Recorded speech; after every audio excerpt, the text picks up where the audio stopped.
Hey SB fam, carnivores, welcome back to the channel. It's me, Bella, the steak and butter gal. I hope you all are having a gorgeous, Gouda, meat-fueled day so far. As always, please update me down below in the comments section on how your carnivore journey and progress is going. Are you noticing any changes, benefits? What are you struggling with?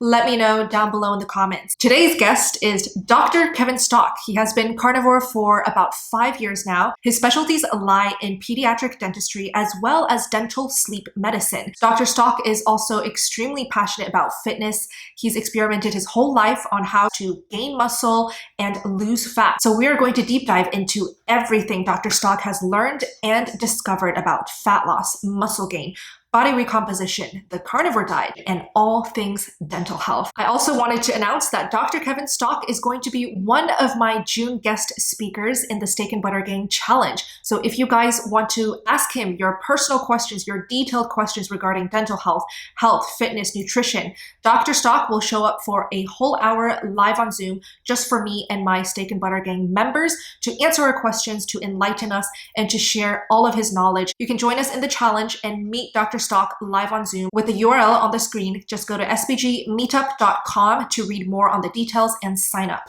So without further ado, let me invite on my guest, Dr. Kevin Stock. Welcome, Dr. Stock. How are you? Good. Thank you for having me on. Excited to chat. Me too. So I'm going to start off with the conversation. How did you initially become passionate about health, nutrition, and then dentistry? Oh, that's a great question because probably different than most people expect is I came into health via being an overweight kid. And my kind of number one goal as a kid in life at that time was just not necessarily to be healthy, but it was just really not to be fat.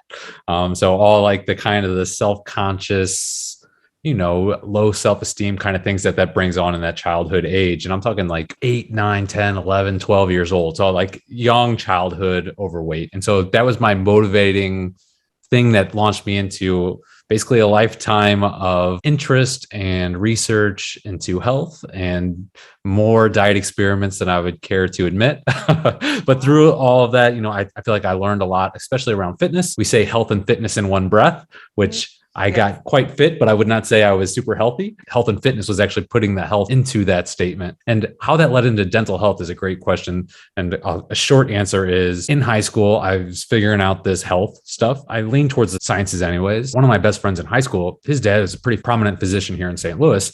And I worked with him for a summer and he pretty much all but talked me out of going to medical school. Said, look, you don't really want to work for insurance companies because that's basically who pays you. Also had family friends that was a dentist. And he seemed to really enjoy his life, got to do some good in the community as a dentist. So that led me into dentistry. Like a piece of career advice to anyone listening, I don't recommend that's the best way to choose a career. Saying, hey, what do I have to do the least amount of time, to like, if I could do things over, I probably would have chose a different career path. So do you still practice? I do pediatric dentistry very part-time. So I work for a company called Smile America Partners. We go to basically lower socioeconomic rural areas of Missouri where there's not a lot of dentists, especially those who accept Medicaid. I do pediatric dentistry in these populations part-time. And a segue to that, the other area of dentistry that I got into as an early dental student, I realized pretty soon, like I didn't want to spend my life basically drilling and filling cavities. I got into an area of dentistry called dental sleep medicine. And it's basically treating sleep disordered breathing, which ranges from like upper airway resistance syndrome, which is pretty much just snoring, all the way to severe obstructive sleep apnea. So after I graduated dental school, I started a dental sleep medicine practice where literally all I did was treat patients with sleep disordered breathing. And I really enjoyed that part of dentistry much more. It led to a number of different things. Like I developed a device to help better treat sleep disordered breathing. It's called NED. But those are kind of the areas of dentistry I focused in, pediatrics and dental sleep medicine. I would love to go back to the health and fitness part. You said you experimented a lot. You went through a lot of different approaches. And that's something that I always think about. Carnivore diet takes quite a big leap of faith to even try, with everything that we've been taught about health, nutrition, and fitness. And with so much information, books, different opinions out there, how did you come to the conclusion of what is best for you? I did a lot of really bad, stupid diets in the past. Seventh grade, I remember I did this. I remember calling it a 3-3-3 plan, whereas I would eat 300 calories for breakfast, 300 calories for lunch, 300 calories for dinner. And I'd also run 3 miles a day. As you might be able to guess, I did lose a significant amount of weight doing that kind of diet. I don't recommend that diet. I've done every macronutrient combination you could think of. I mean, talking like fat only diet, not ketogenic. Like, let's just try and eat like pure fat. Let's do protein only diet. And then let's mix and match them. So I've done all these kinds of experiments. By the time I was in dental school, I thought I had figured it out. And so in dental school, I actually started a website. It was called Muscle Science. It was basically, here, this is the science of, how to build muscle, lose fat, etc. And I did fitness competitions just to kind of like, hey, I'm going to practice what I preach. But I was lacking a lot of like the health knowledge, to marry those two things. So that's a little bit of background on these experiments. And with your years of experience, what is the biggest takeaways and lessons that you can give us when it comes to gaining muscle, but also losing fat? One of the big takeaways here is there's numerous different approaches that someone can use to do this, to build muscle, to lose fat, to have a good physique. I mean, you'll see like, I see on the internet, you got vegan bodybuilders and you look at the results, you're like, hey, you got pretty good results, right? And you can see the total flip side. Hey, this guy's only eating meat. He's got good results. Mm-hmm. And so to me, that was one of the biggest lessons, like eye-opening things. It seems so obvious now, but maybe 7 years ago where I'm like, health and fitness aren't necessarily the same thing. Mm-hmm. Like you can have a great body composition and not be super healthy. And, I was a personal example of that. I use my dad as an example a lot because he's in his mid 60s. He's on Medicare, and it's a good thing because he's had every health condition. For example, he's my height, 5'11". He's 165 pounds. He likes to golf like every day. So he's in the sun, he's getting exercises. He goes to the gym. He doesn't even really have a sweet tooth, but he can't eat without like taking a pill because of his stomach. He's on a number of medications from statins. He's had his gallbladder removed. He's had kidney stones. He's been in like the ER like 3 times in the last couple of years for kidney stones. I mean, and he had a CAC scan recently, which was not a good result. So, I mean, he's had lots of like health things that it's like, whoa, on the outside, you look at him, healthy man, exercise, doing a lot of things right. But there's a disconnect between, like having that kind of fitness, health on that end and like actually being healthy internally. To answer your question, sorry to ramble on there a little bit, but when it comes to building muscle, I think the simple takeaway is this: you do need adequate protein. Without an adequate protein, you're not going to optimally build muscle, and you need an adequate stimulus to grow the muscle. What also helps is to be in an energetic surplus, meaning, so if you're calorie restricting and trying to build muscle, it can be done, especially for like people that are like new, certain other circumstances, like people taking anabolic drugs, things like that. But in general, it's not a great way to put on muscle is restricting calories. Also, I was a cross country runner in high school. Long distance running and building muscle, not an optimal strategy. So from the muscle building aspects, those are kind of like some couple core tenets. A fat loss strategy, which is interesting because a lot of things with fat loss that are, it seemed polar opposite to muscle building. So fat loss, obviously, it helps to be in a caloric deficit. Now, there's a lot of things that go into creating this energy deficit. To me, the core tenet of fat loss is actually don't lose muscle. So what I see most commonly, people are like, hey, I'm going to eat less and I'm going to exercise more, kind of like what I did when I was a kid. Yes. And what happens is, yes, they lost weight, but they lost at least a proportionate amount of that weight from muscle. So it's like they were bigger, now they're smaller, but the body composition is like from a body fat percentage is very much the same, but now they just have a reduced metabolic rate. They're actually primed to like regain weight and be in a worse position than they started. So whenever I talk about fat loss, I'm always like, okay, number one rule of fat loss is don't lose muscle. And so I usually recommend higher protein as one of the ways to not lose muscle, as well as resistance training. So those are kind of the core tenets of fat loss are really kind of, hey, don't lose the muscle, make your proteins high, doing resistance training, things like that. I'm so glad you said that because I feel so strongly about not saying weight loss. It's not weight loss because at the end of the day, we still want to look fit, strong, feel strong, and be smaller. And especially for us ladies, a big part of my audience is females. And they will always ask me, but I don't want to look too buff. Although I still want to look toned, I want to look smaller. And I always say, please do not restrict calories, do not undereat, please don't starve yourself. I've done it myself. And it results in hair loss, mental fog, just so many things that I had to deal with for years after. I lost my period as well. So I feel like on the carnivore diet, the body kind of has a perfect source of energy, and yet it can still be very lean without working your ass off in the gym. So can you speak a little bit more on how important the food and the nutrition is? The food and nutrition is super important for a number of reasons. And I think one of the things you highlight there is also very important is when people are trying to lose fat, a lot of times they're pulling the wrong lever. And what I mean by that is like exercise is a good example, like killing yourself in the gym, exercising, running miles and miles and miles, you're doing cardio all the time. And it's actually kind of similar to the caloric restriction is what happens. Your body actually gets more efficient at the exercise. So you'll burn less calories. And the body is a remarkable adaptation machine. And so, for example, you restrict your calories, the body's going to decrease basal metabolic rate because it's going to start trying being like, okay, I need to hold on to this. It feels like it's losing energy. I need to kind of save that. And I need to hold on. Same thing happens with exercise. And it's not to say like, you shouldn't exercise or like restricting calories or like, for example, fasting is like necessarily a bad thing, but it's just things to keep in mind that when these are done long-term into excessive amounts, they have the consequent, like the pendulum swings back. I like to think about minimums a lot. So for example, I think the protein leverage hypothesis is a very interesting hypothesis around protein, which is basically says if you are under eating protein, and we see this in animals, well, for example, an animal that is not getting enough protein, it will overeat the other food sources in an attempt to get adequate protein. So that's basically the protein leverage hypothesis. Someone's not eating enough protein, so they're going to eat, more carbs and more other stuff to try and get that protein out of something else. Adequate protein, I think, is always an important part of the equation. I think there's an equally kind of important thing with fat, especially fat-soluble vitamins. And so people that undereat fat, and one of the things I want to highlight here is like macronutrients aren't all created equally. Like plant sources of fat can be quite different than animal sources of fat. But if you're not getting, let's just say, adequate animal fat, good fat that we need, and you're not getting the fat soluble vitamins that we need, these are basically building blocks to hormones, and it's going to allow you to get the body composition you want, allow you to have the basal metabolic rate to make eating to satiety and maintaining a body composition you want plausible. Because what a lot of people do is say they go on a diet and they start restricting calories, and let's say they're restricting calories to 1,000 calories a day, and so the body fat drops down. We can hypothetically just say they got to the place they wanted to get to. Well, eating 1,000 calories a day every day after that is not sustainable. So eventually you have to eat more, right? So they have to plan for that. And a lot of times, sometimes people think that I'm going to go on this diet, but then I can go back to eating XYZ and keep that fat loss off.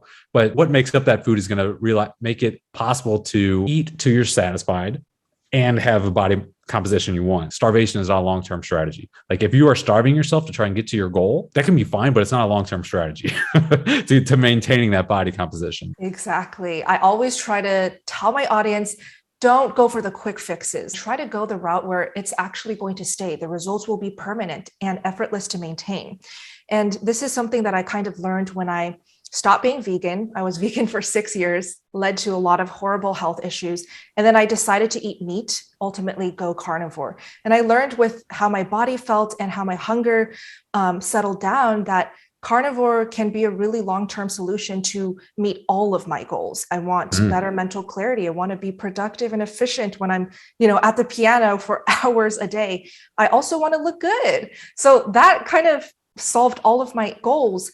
So I would love to hear, how did you get into keto, then carnivore, and if you're still eating carnivore now? Sounds very much like your experience. So I was not vegan prior to starting, but I was like in this fitness world, right? I was not feeling good, like mostly mental performance, like you were just saying. Like I relied on coffee to get through the afternoon. As like my brain stopped working. I was working on several projects. I was telling you, I was developing this nasal device. I had a practice. I had this other startup education company I was working on. So I was working a lot of hours, and I was like, okay, right now, my number one priority is my brain to be able to basically work the way I want to work and not just be tired, brain fog, things like that. So I was like, if body composition has to take a second priority, that's fine. I had done a ketogenic diet before. I always say I cheated on my previous ketogenic diets because I kept protein higher than most ketogenic protocols would say for the body composition reasons.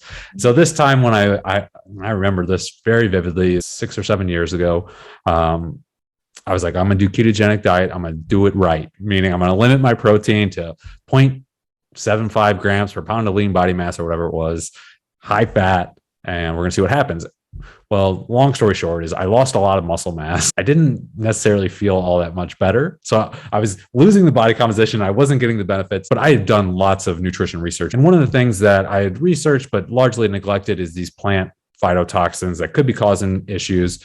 And really, for the first time, I was like, you know what? I'm going to just start removing these. I started with oxalates or lectins. And basically, once you remove oxalates and lectins, you're almost on to an animal-based only diet. And for the first time in my life, I started eating red meat because I knew I needed to get a fat source. And if I wasn't really eating any carbohydrates and I'm just down to meat, I can't live on just chicken breast. So I started eating red meat. And this combination, I started feeling so good. I started getting my muscle mass back that I had lost. Like you described, like I was able to have the body composition I want, but also feel good and be able to do my work and all that stuff. So that's how I got into carnivore. So that was 2017. I started eating only meat.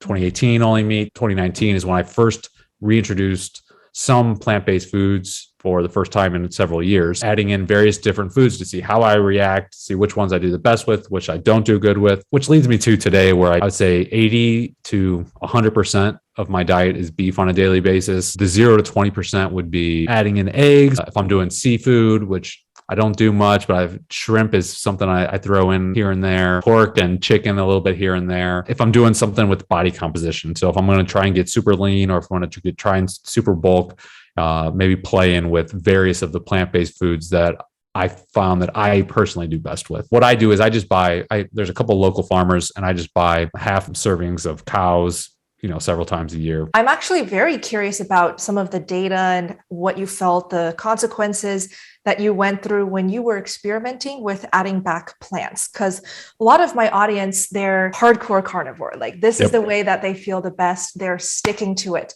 But also a big chunk of my audience, they're still keto. They're still on the cusp of ketovore to carnivore, and they're loving it.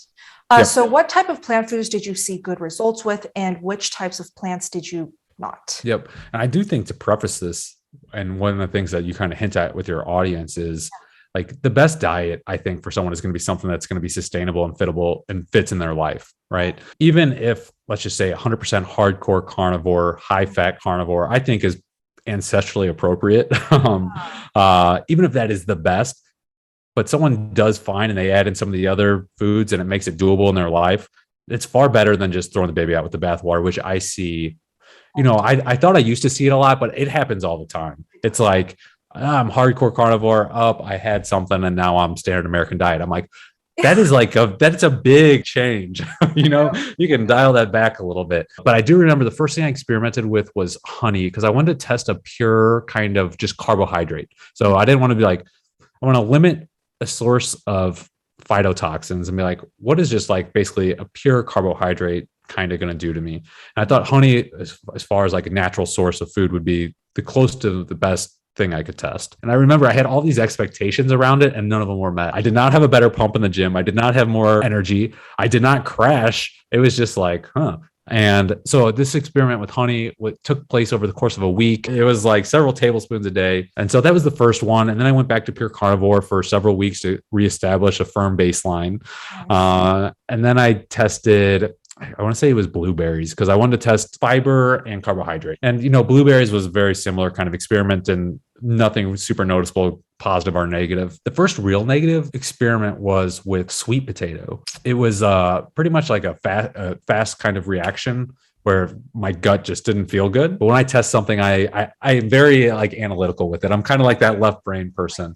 And so I was like, hey, look, a one-time test negative result with a sweet potato, that could be anything. I guess there's two things about the underground storage organs like potatoes is like, to me, it's one of the most ancestrally consistent non-meat based food. I think from an ancestral perspective, even more so than fruit, Homo sapiens likely supplemented with underground storage organs once the advent of fire, we'll call it 500,000 years ago.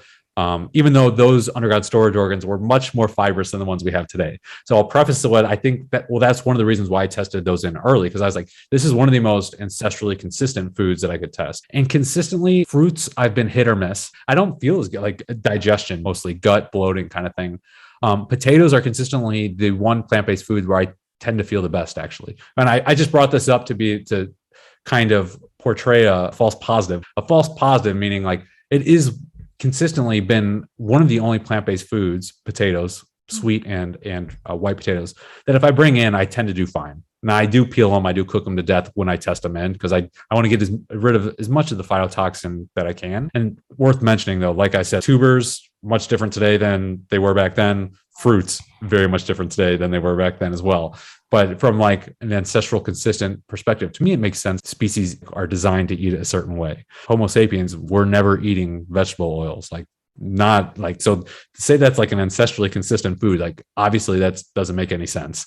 So if we start kind of like at a first principles, what are humans designed to eat? I feel the best just eating meat.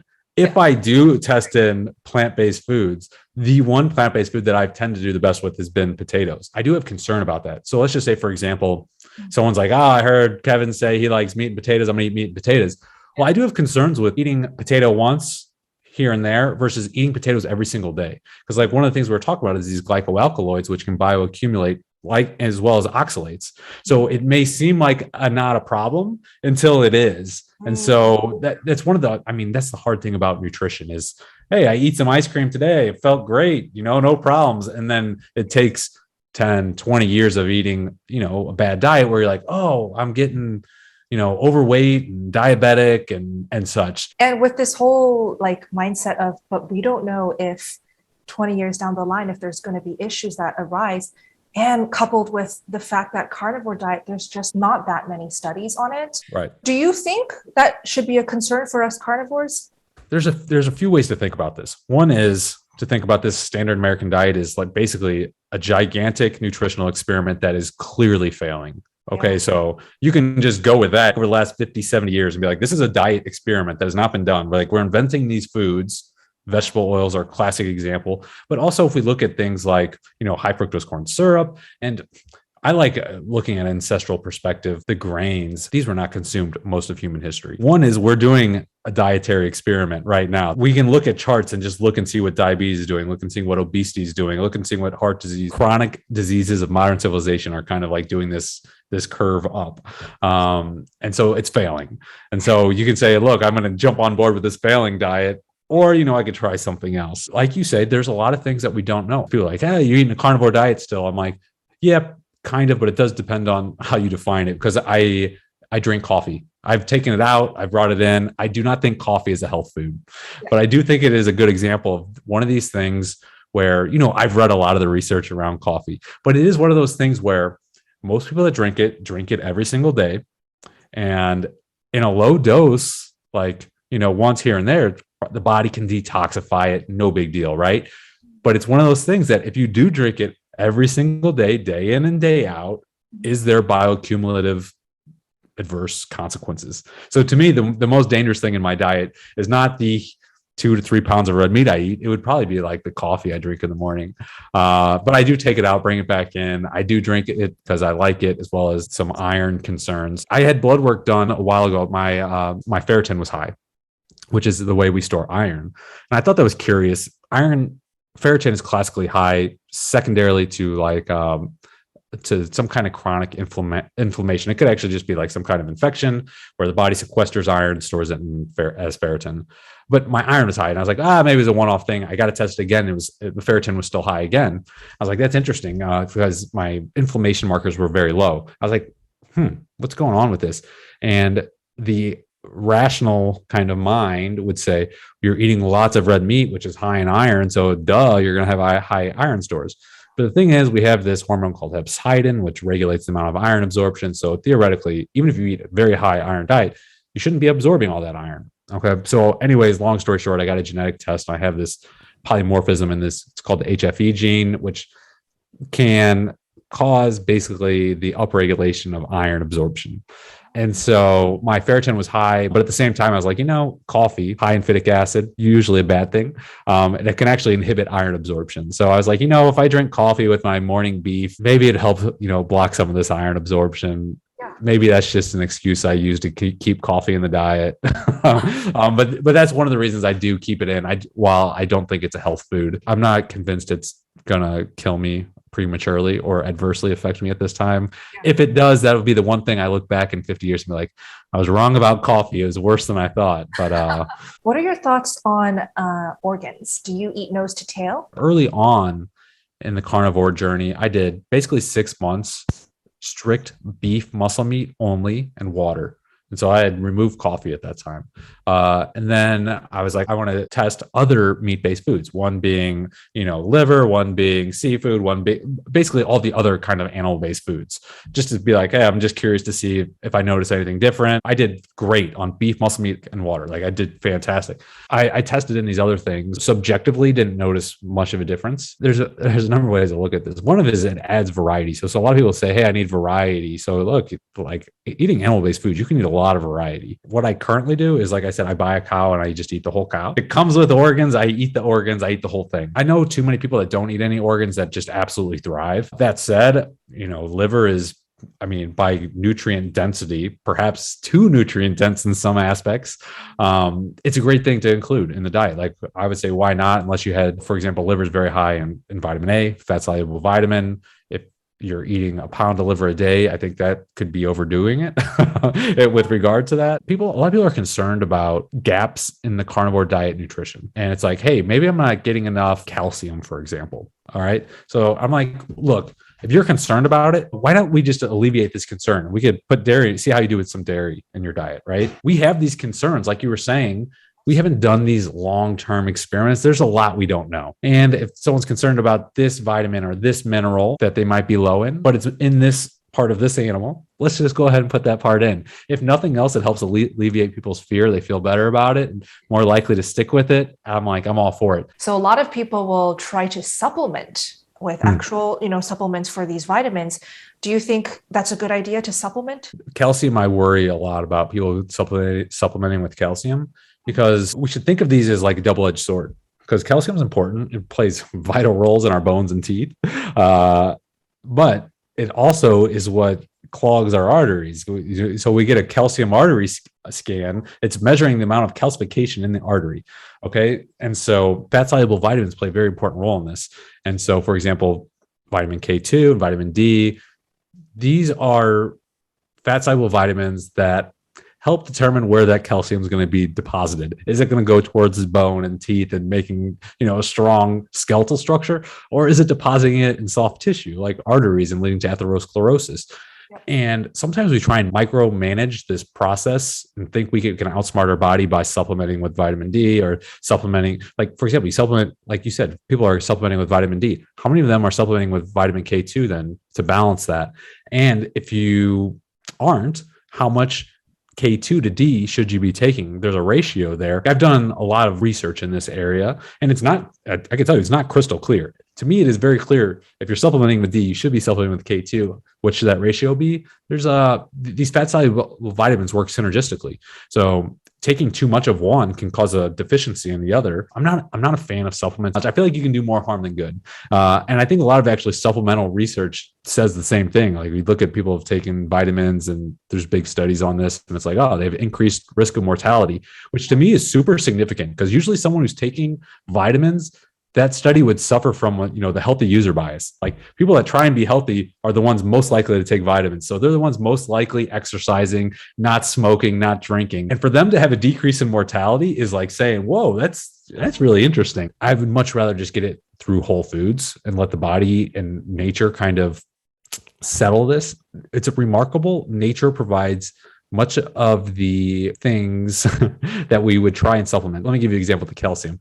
So calcium is high in dairy, right? Dairy fat is high in K2 and vitamin D. And it's like these come prepackaged together for a reason. And we can look at the flip side of the coin.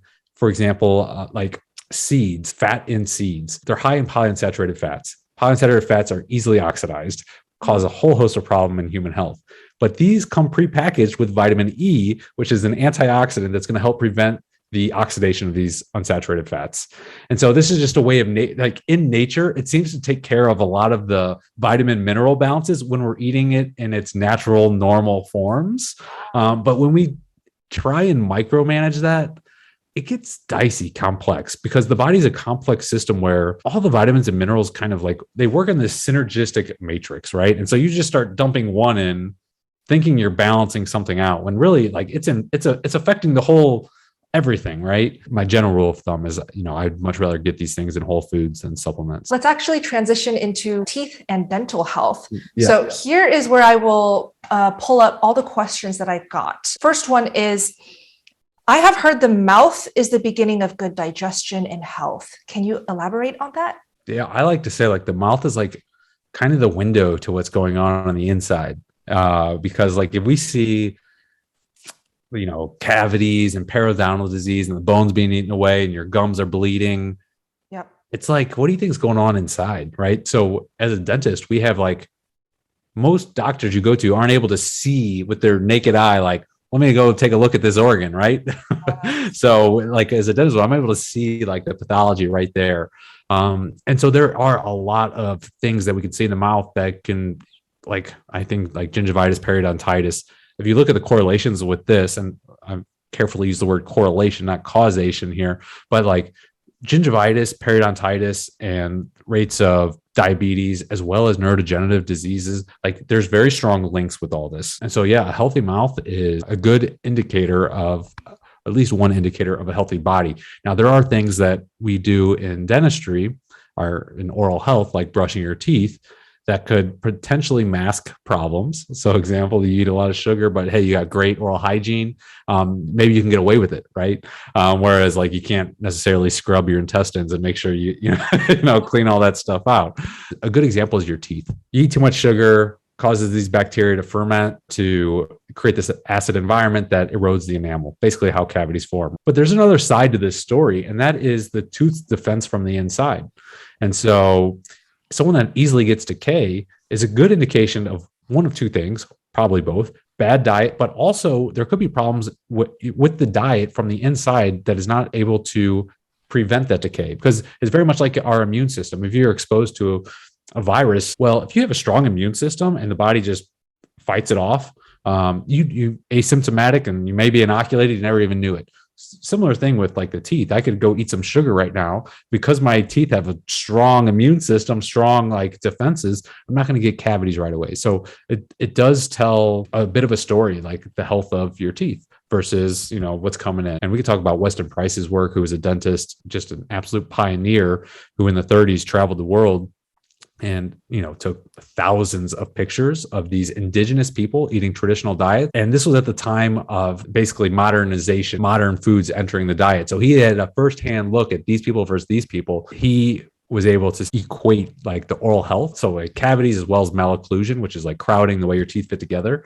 Orthodontics is now basically expected among every kids these days. It wasn't like that previously. Like our teeth are supposed to all come in, they're supposed to come in straight, like that's like normal. This malocclusion is abnormal, and Weston Price saw this happen with the introduction of modern foods. But the mouth is a good indicator of more than just like, oh, you ate too much sugar, but also just like whole bodily health. Is there a way to avoid braces, spacers, etc., if we focus on eating mostly meat? If we look at skulls prior to the agricultural revolution, no decay, teeth all came in, all 32. Wisdom teeth weren't like extracted or anything like that. They came in. Where we start to see malocclusion, which is the crowding, like you said, the need for orthodontics, and decay starts with the agricultural revolution, basically 10,000 years ago. And these skulls show signs of like, all right, things are starting to go wrong. And then when we look at the industrial revolution, a lot of the work of Weston A. Price, where we see like the introduction of lots of sugar and refined grains, vegetable oils, that's when we really start getting lots of malocclusion. Caries rate goes through the roof. And so long story short would be, yes, I mean, theoretically, we should all be developing without crooked teeth. But it is a lot of nutritional deficiencies. And the work of Weston A. Price was very much kind of focused on fat-soluble vitamins, vitamin D, vitamin K, K2, vitamin A, and their role in forming the skeleton during formative years, both in utero and adolescence, where we need these in order to fully form the face, in order for all our teeth to fit in and such. So what is your opinion on root canals? Yeah, that's a loaded question. The first opinion is like get yourself in a situation where you never need one through a good diet. Okay. But if you're at the point where you already need a root canal, you have a couple options. One option is not just to leave it. Okay. So you have to do something. So you could take it out.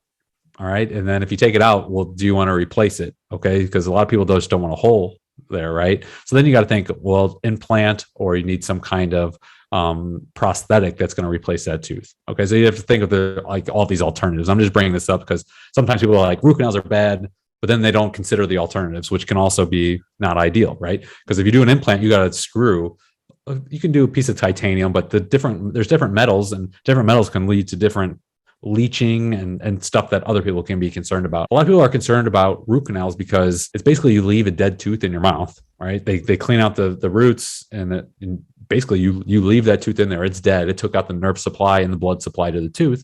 They filled it with this gutta percha, which is what they use to do the root canal. And people are like, you leave a dead tooth in your mouth, that's bad. One of the concerns is like there's these accessory canals in the tooth.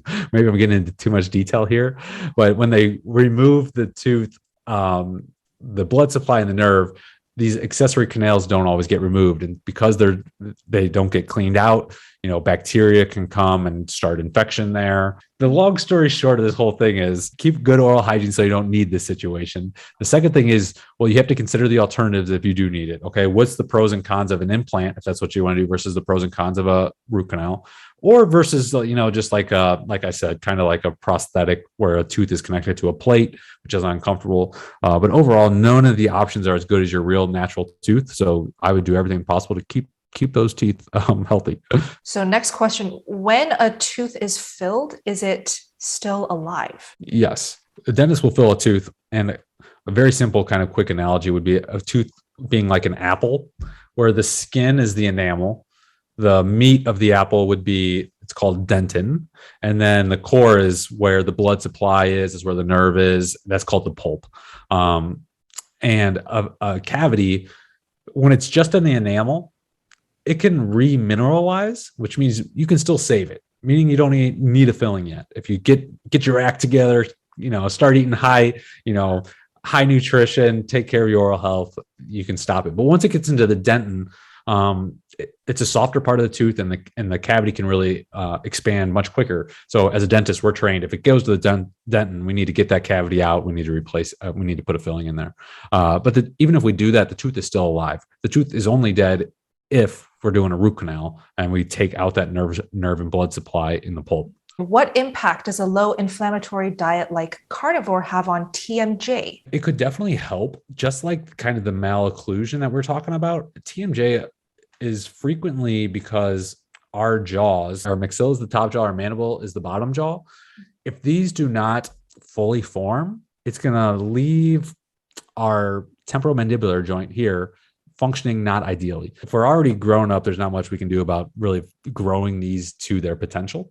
But as like in utero, a parent eating full nutrition, the mother, really focusing, getting all their fat soluble vitamins, the baby doing the same, and throughout its adolescence, that's the best way to prevent TMJ. It's actually TMD. TMJ is the joint, TMD is the disorder. But if you do have it, it's a tough situation because it's a skeletal issue, and there's a disc on the joint that's causing the issue. But like she alluded to, a diet that's going to reduce inflammation could reduce pain. So it's definitely not going to hurt and it could help. Next question is, what are your thoughts on oil pulling to whiten teeth?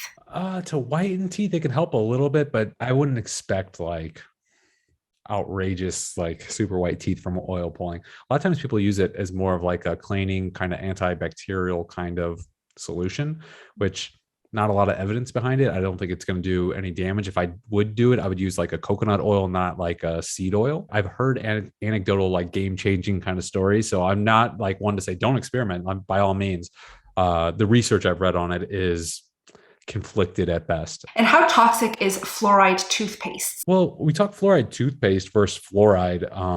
There's two kind of discussions to be had there. One is like the fluoride toothpaste. Let me preface this. I have a Berkey water filter to filter fluoride out of my water. I don't want to be drinking fluoride. Systemic drinking of fluoride, I think, is ludicrous. And we can talk more about that. But on the flip side, I do think like fluoride toothpaste, and you're spitting it out, like you're not swallowing the toothpaste. Okay. Yeah. So spitting it out, the small amount of fluoride that you get that you might absorb is, in my opinion, probably negligible, meaning like I don't think it's going to cause any adverse health effects.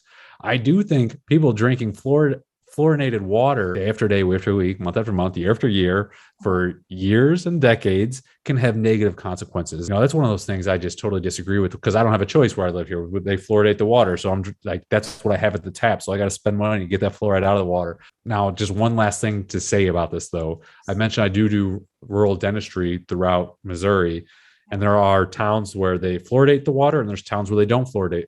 Like the water's just not fluoridated. It's pretty clear from an epidemiological standpoint, when they fluoridate the water, there are lower rates of cavities in those kids. Some people say it's just fluoridated water is totally ineffective. I would not say that. I would say I personally see the effect of reducing caries in these populations, but that doesn't assess the cost of, we prevented 2 cavities in this kid, but they're going to have fluoridated water their whole life that could link to neurological consequences and such. Like, what's the cost benefit ratio there? Small benefit, but at what cost? Is it worth it? It would be much better if we could just all eat appropriate diets. I'm not a fan of fluoride personally, but in your toothpaste, I don't think it's going to, that's majoring in the minors, meaning like I don't think is a game changer. Like, if you stop using fluoridated toothpaste, your health's just going to get way better. Like, I don't think we're going to see that for most people.